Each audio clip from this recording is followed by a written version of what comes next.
आपको थोड़ी गुरु महिमा सुनाते हैं।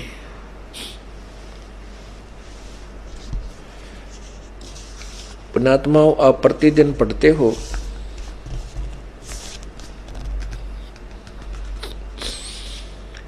नित्य नियम के अंदर, लेकिन आपने एक रूटीन बना लिया कि नित्य नियम तो करना ही करना है, बस फटाफट फटाफट कर लो आज। अब इसको नित्य नियम को करे, ध्यान से सुने, उसमें क्या क्या आदेश है प्रभु का, उसके ऊपर विचार गहनता से करे प्रतिदिन, ताकि आप डगमग ना होगे। इसलिए दिया आपको ये। और आप पढ़ते हो, इसके क्रिया इसके विपरीत करते हो, तो आप वही होगे जैसे पहले हम गीता जी का ज्ञान पढ़ते थे और पूजा उस ज्ञान के विरुद्ध करते थे। तो क्या फायदा उस पढ़ने और पढ़ाने का?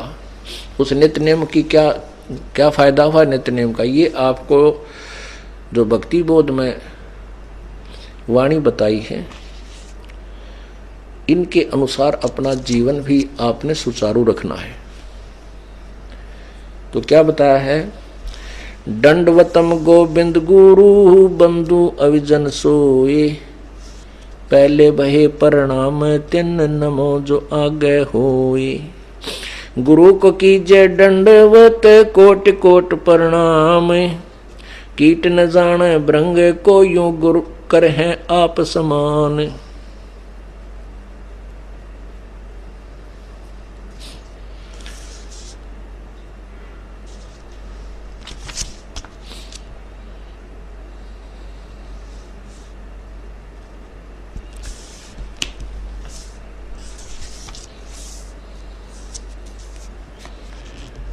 अब देखो गुरु कौन होते हैं। अब जैसे ये तीन लोक के गुरु हैं, और ये जैसा भी इनको ज्ञान है ये साधना बताते हैं, और कहाँ तक स्वर्ग तक पहुँच जाते हैं। फिर स्वर्ग में अपने पुण्यों को क्षीण करके ये फिर 84 लाख योनियों में पुनः लौट आते हैं। तो ऐसे गुरुओं से हमें लाभ कुछ नहीं। इसलिए अब सतगुरु शब्द प्रयोग करना पड़ा, अन्यथा गुरु शब्द बहुत होता है। सतगुरु इसलिए कहा जाता है जो सच्चा ज्ञान प्रचार करे, जो तत्वदर्शी संत है वही सतगुरु कहलाने का अधिकारी है। तो परमात्मा कबीर जी स्वयं ही सतगुरु बनकर आए थे, तत्वदर्शी संत बनकर आए थे, लीला की थी उन्होंने। इसलिए हम सतगुरु कबीर परमेश्वर भी कहते हैं। तत्वदर्शी संत कबीर साहिब यानी कबीर प्रभु।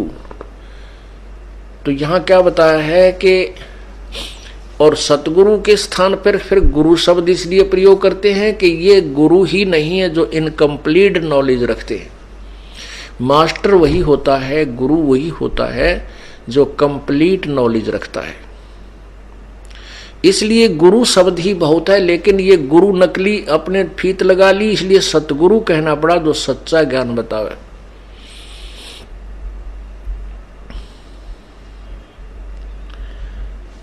फिर भी सतगुरु कहें या गुरु कहें, वो भूमिका केवल उस पूर्ण संत की तरफ ही होती है। बाकी ये नकली गुरु फीत अवश्य लगा लेते हैं, लेकिन गुरु पद के ये योग्य नहीं है। अब राजा जनक गुरु थे, मार खा गया, उसको कंप्लीट नॉलेज कहाँ था? अपनी पूंजी दे बैठा और फिर 84 लाख योनि में आ गया।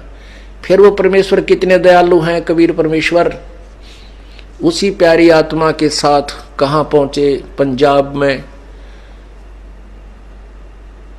जहां पर सुल्तानपुर में अपनी बहन के घर नानक जी रहते थे, और वहां सुल्तानपुर के नवाब के एक मोदी खाने में नौकरी करते थे, और वहां प्रतिदिन बेई नदी पर स्नान करने के लिए जाते थे, जो सुल्तानपुर शहर के बिल्कुल साथ से बह रही है। वहां प्रभु मिले थे। ये कहानी आपको अभी सुनाएंगे आगे। तो कहते पूरा संत मिलेगा जब यो रोग कटेगा जन्म और मृत्यु का। क्या बताते हैं भाई? फिर जब गुरु मिल जाए पूर्ण, उसके प्रति हमारी क्या श्रद्धा होनी चाहिए। क्योंकि जैसे नकली गुरुओं से त्या बिरानमाटी हो रही थी और अपनी पूंजी कति खत्म करके अब नानक जी क्या बन गए, सिंपल एक नौकर बन गए। लेकिन उनके अंदर भक्ति की कमाई फिर भी थी जो परमात्मा की शरण मिली। इस कारण से उनके हृदय में प्रभु की चाह तड़फ विशेष थी, जिस कारण से वो हिंदू धर्म में जन्म, पवित्र हिंदू धर्म में जन्म होने के कारण नानक साहब जी गीता भी पढ़ते थे और फारसी आदि भी सीख ली थी, क्योंकि उसमें अरबी फारसी भी सीख ली थी, संस्कृत भी कुछ सीखी हुई थी। ब्रजलाल पांडे से वो पढ़ा करते थे। लेकिन फिर भी प्रभु की चाह न्यारी थी। जैसे उनके पिताजी ने जब वो सौदा करने के लिए भेजे तो उन्होंने सारा सामान जो लेकर गए थे, पैसे सभी का सामान खरीद के और साधु संतों को भंडारा करके खाली हाथ आ गए। तो उनके पिताजी ने कहा कि तू नाश करेगा। नानक जी के पिताजी ने कहा तू ऐसा लड़का पैदा हुआ, क्या सौदा करके आया तू उस पैसे का। श्री नानक जी ने कहा कि मैं तो सच्चा सौदा कर दिया पिताजी। अब क्या सच्चा सौदा कर दिया कि भंडारा कर दिया, भगवान के बच्चों को खिला दिया। तो तब उन्हें सोचा, क्योंकि हम संसारिक लोग हैं वो, और संसारिक जो क्रियाएं हैं वो साधु संतों की क्रियाएं से कति विपरीत हैं, उनकी विचार भी विपरीत हैं। इसलिए दोनों पिता पुत्र में कभी नहीं बनी, क्योंकि संत वापस नहीं चला करते थे, वो समाज के अनुसार नहीं चल सकते। तो इसलिए वो उनको वहाँ भेज दिया उनकी बहन के पास कि इसको कितना छोटी मोटी नौकरी में लगा दो, ये बिजनेस के योग्य नहीं है। तो वो नौकरी वहाँ करते थे। ब्रजलाल पांडे से जैसा भी उन्होंने ज्ञान ग्रहण किया था कि श्री कृष्ण सर्वोपरि भगवान है, अजरो अमर है, विष्णु अवतार है, गीता जी का ज्ञान श्री कृष्ण जी ने ही कहा है, ऐसा श्री नानक साहब जी ने कति घोट रखी थी ये बातें।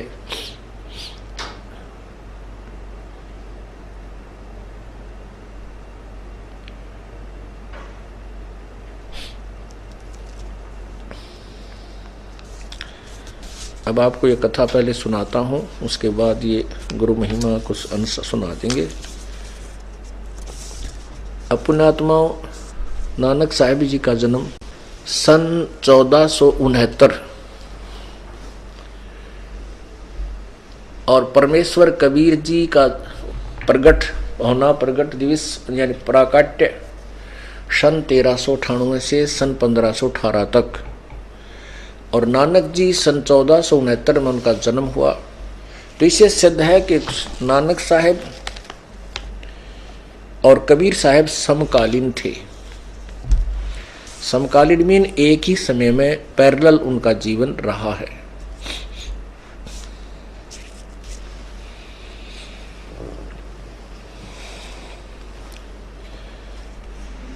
परमात्मा काशी बनारस में धानक की जुलाहे की भूमिका कर रहे थे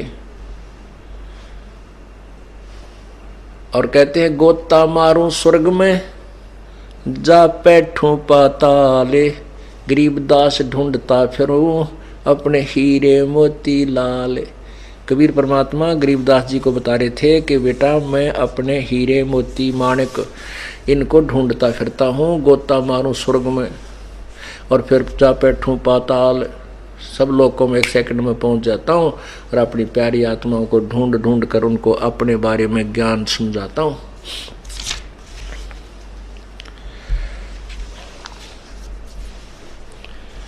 तो परमात्मा को अपनी आत्मा का पता चला, पता तो था ही उनको।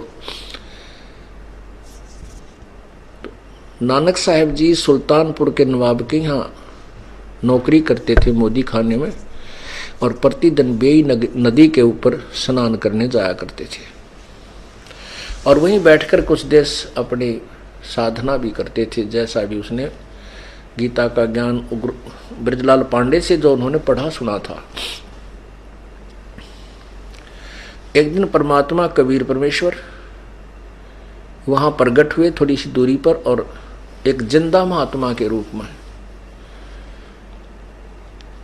जिंदा महात्मा एक साधु के रूप में, जो एक काला ओवर कोट पहनते हैं, घुटनों के से नीचे का, टखनों से थोड़ा ऊंचा, पिंडलियां तई का, और केवल एक कच्छा पहनते हैं और एक टोप ऊपर पहनते हैं, काला सा टोप, ऊंचे टोप पे ऐसे चोटे से गानू ऐसे ऊंचा सा। तो उस वेशभूषा, जैसे आपने सुना है कि धर्मदास साहिब, धर्मदास जी, सेठ धर्मदास जी जो बांधवगढ़ के रहने वाले थे, और वो वृंदावन मथुरा में ऐसे ही अपनी हिंदू साधना करता हुआ, हिंदू पवित्र हिंदू धर्म के अनुसार साधना करता हुआ तीर्थों पर भ्रम रहा था, भटक रहा था, भ्रमण कर रहा था। तो वहां परमात्मा यही जिंदा रूप धारण करके गए थे और उसको कहा था, अपने आप को दास कहा था और उसको महात्मा जी कहा था, सुन वैष्णो बैरागी।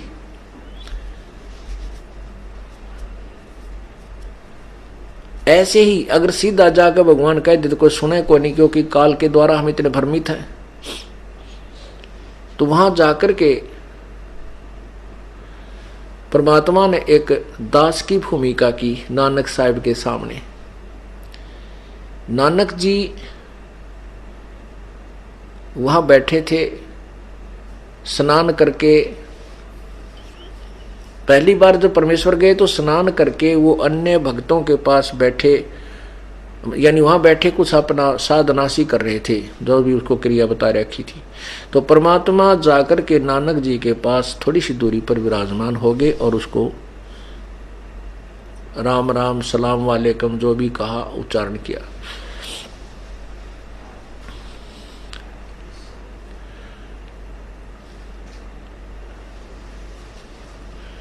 नानक जी क्योंकि साधु भाव के व्यक्ति थे, आओ जिंदा महात्मा, आओ जिंदा जी, कैसे आना हुआ, कहां से आए हो, कौन हो तुम। परमात्मा ने परिचय दिया कि मैं एक धानक जाति से बिलोंग करता हूं, बनारस में रहता हूं और मैंने रामानंद जी महाराज, स्वामी रामानंद जी, पंडित स्वामी रामानंद जी से दीक्षा भी ले रखी है, लेकिन मेरी संतुष्टि नहीं है,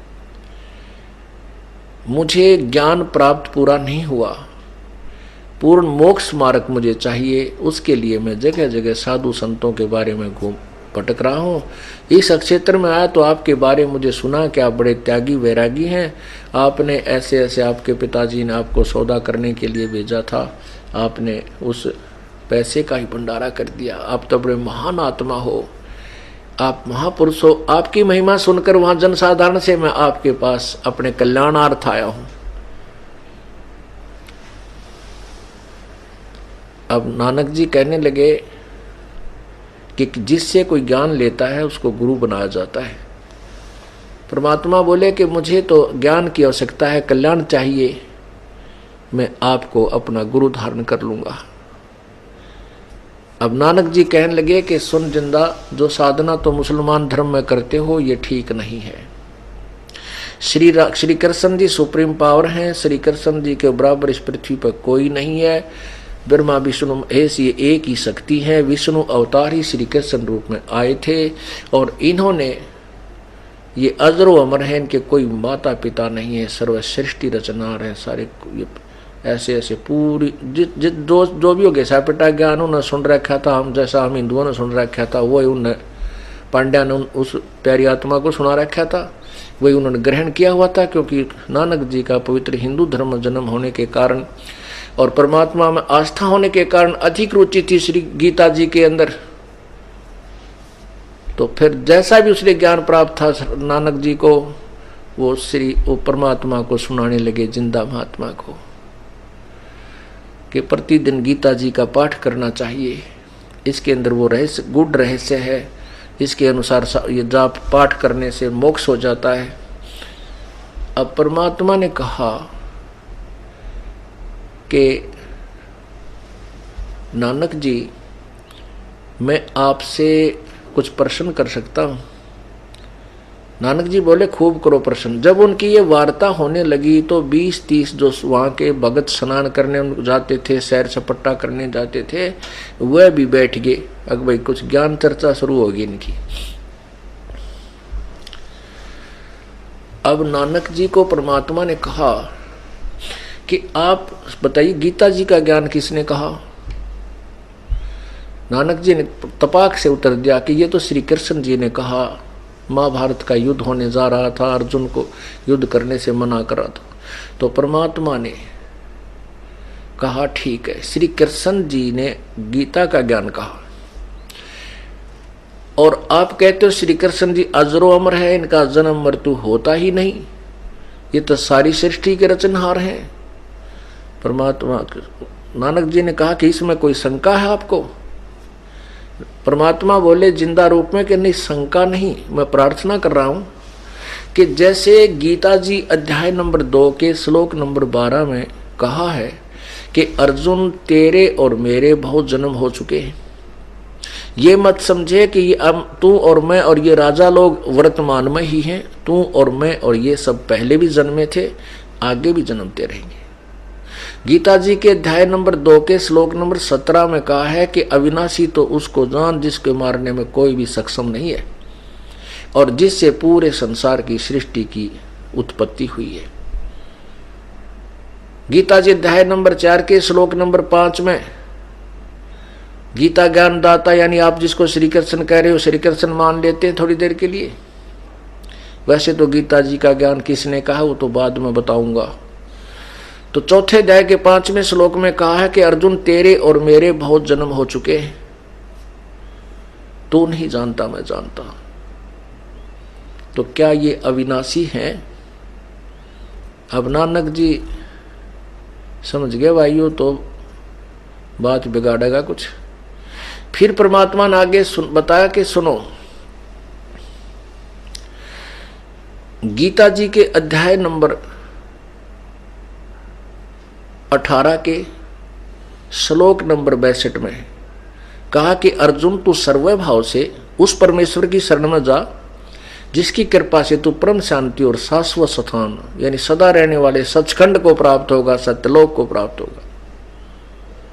गीता जी अध्याय नंबर 15 के श्लोक नंबर 4 में स्पष्ट किया है कि जब तत्वदर्शी, जैसे गीता जी अध्याय नंबर 4 के श्लोक 34 में कहा है कि उस परमात्मा के पाने के लिए किसी तत्वदर्शी संत की खोज कर उन संतों को दंडवत प्रणाम कर भली भांति उनको निष्कपट भाव से उनसे प्रसन्न कर, फिर वो तत्वदर्शी संत तुझे परमात्म तत्व का ज्ञान कराएंगे। वैसे भक्ति कर और उसके आप परमात्मा के पाने का क्या मंत्र जाप करते हो? परमात्मा ने प्रसन्न किया।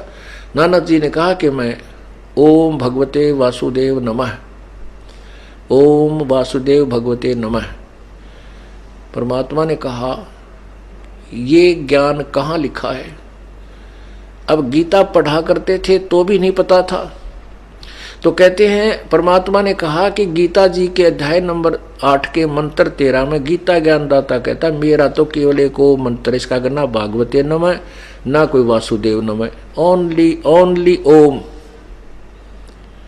अब नानक जी रोज पढ़ते थे गीता जी को, गीता जी के श्लोक याद तो उनके थे ही। अब अंदर अंदर से तो वो टूटते जा रहे हैं कि सचमुच ये तो कत्ती नया रहस्य जो है ना उद्घोषित हो रहा है। और गीता जी अध्याय नंबर 17 के मंत्र नंबर 23 में कहा कि ओम तत्सति निर्देश ब्रह्मण्य त्रिविध समर्थ है। उस ब्रह्मण्य माने उस सच्चिदानंद घन परमात्मा का तो 3 ओम तत्सत के लिए 3 मंत्र का और 3 विधि से सिमरण करने का मंत्र है, ये कहा गया है। तो आप जाप क्या कर रहे हो? और यदि श्री कृष्ण यानी गीता ज्ञान दाता आप मानते हो और वही सुप्रीम पावर है, तो किसके लिए वो कह रहा है कि उसकी शरण में जा? वो परमात्मा कौन है? तो परमात्मा बोले कि वो मैं बताऊंगा और मैं हूं वो भगवान। अब पुण्यात्मा एकदम के इतनी कड़वी कुनीन खाई जा है। तो नानक जी कहने लगे तू मुसलमान है इसलिए तू हमारे देवताओं के बारे में ऐसे बोल रहा है। अब परमात्मा ने देख लिया भाई पिला लिए सींग काल ने, क्योंकि काल अंदर आता है तभी आदमी सच्चाई को सुनकर भी स्वीकार जल्दी से नहीं करता है। तो कहने लगा जी नाराज ना हो, राम राम, मैं चालू। परमात्मा उठकर चल पड़े। अब जब वो जालिए नानक जी सुन्न हो गए और ऐसे बैठे हैं कि भाई बात तक काटे की कह गया, कति सौ की सौ सत्य है। और वो दूसरे जो बैठे थे वो कहने लगे कि नानक जी ये कौन था।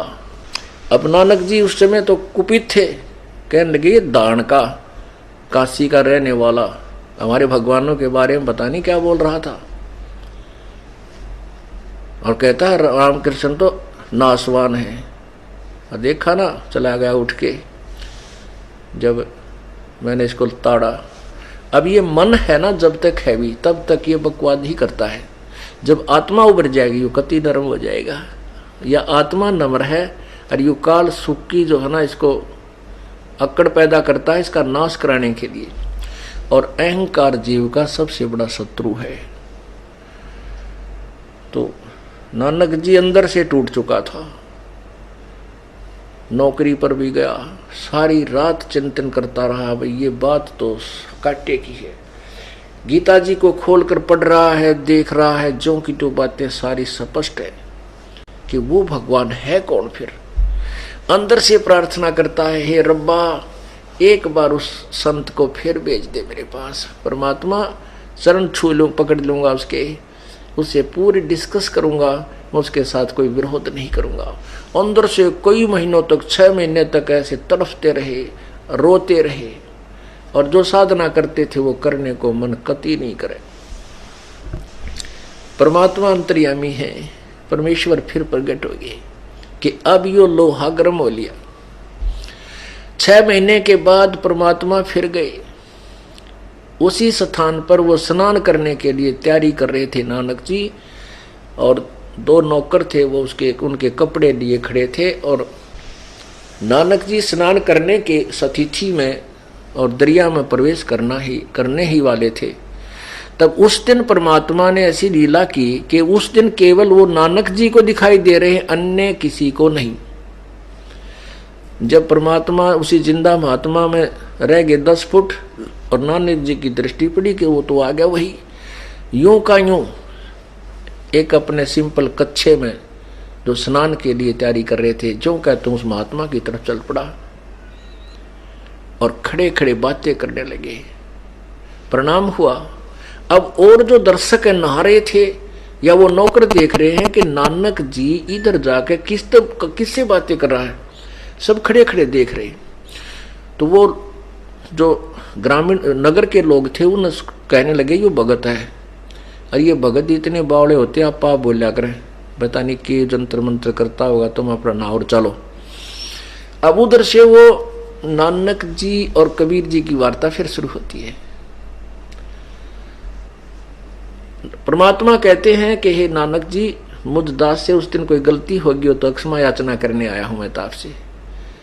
अब नानक जी तो अंदर से टूट चुके थे, आँखों में पानी भर कर कहने लगे, महात्मा बात तेरी सारी सच्ची, लेकिन मैं आँखें देखूं जो विश्वास हो भी सचखंड भी कोई है, इससे ऊपर भगवान है, ये तो सत्य है कि गीता में लिखा है, लेकिन आज तक कोई भी हिंदू धर्म में इस बात को बताने वाला मुझे नहीं मिला।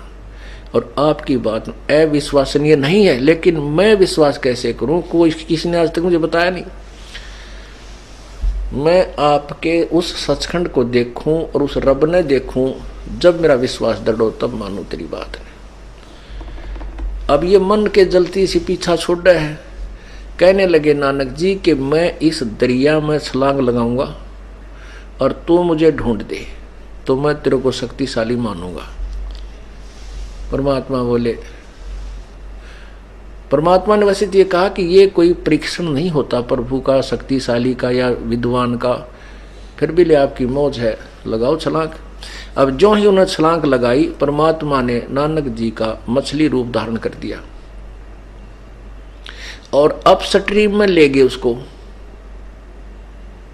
अपस्ट्रीम में वो चल दिए नानक जी, यानी मछली अपने दरिया की विपरीत दिशा में भी जा सकती है, मछली में एक ऐसी गुण है। अब नानक जी ने तो सोचा था नानक जी गोता लगा के मछली रूप धारण कर लिया स्वयं ही। उन्होंने सोचा मैं इधर जाता हूँ, ये ढूंढेगा मुझे इधर को। जब वो जा लिया 1-2 किलोमीटर ऊपर ने, वहां से पकड़ कर उस मछली को बाहर नानक जी बना के बैठा दिए। तब नानक जी बोले भाई ठीक है, आप तो बहुत ही अच्छे महापुरुष हो, पहुंचे हुए हो, अब मैं आपकी सारी वार्ता सुनूंगा। सूरी सृष्टि रचना सुनाई। सृष्टि रचना सुनकर कहने लगे आंखें देखो जो विश्वास हो महात्मा तेरी बात का। परमात्मा बोले चल तेरे को सचखंड दिखाता हूं।